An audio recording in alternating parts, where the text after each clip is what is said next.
Hi, just on the topic of panic attacks coming out of the blue, and I just mentioned that in a post last night. And because of their very nature and their intensity, and because they don't last very long, and very often the triggers are not so obvious, that they do seem to come out of the blue. But it's quite unlikely that for an individual who experiences a panic attack, or, when they happen often, that there isn't a sort of a backdrop of a high level of anxiety or stress or worry or some form of conflict that's going on for that person.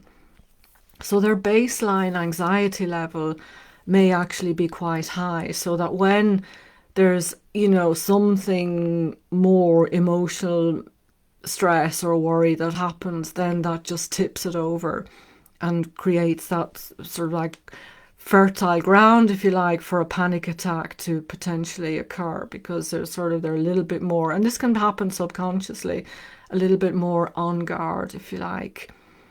So my point is that that baseline anxiety level is going to be higher for that person. And often people say that, "Oh, I haven't had a panic attack for months and I've been doing so well, and suddenly bang, out of the blue, I've had a panic attack, and what's wrong?" And they feel so like almost like a failure, like really there's something wrong with me, and they were making progress and here it's happened again.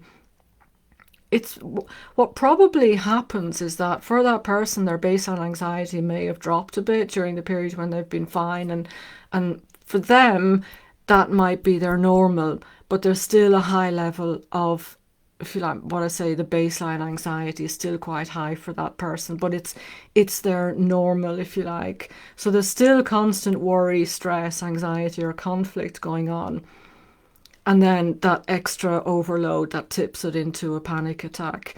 So really the key point is to lower the risk of panic attacks and to lower their frequency and to really get them out of your life altogether, is to deal with that baseline anxiety level and to bring that down, to find out why that's there and what's going on with it.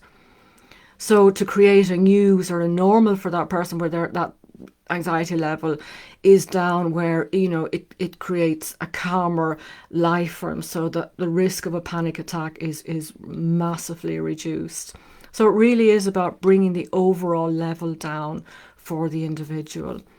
And one of the tools for that I'm going to talk about either my next video or so is meditation. And it's an amazing tool. But anyway, that's all I wanted to talk about tonight. I hope that's been helpful. Bye for now.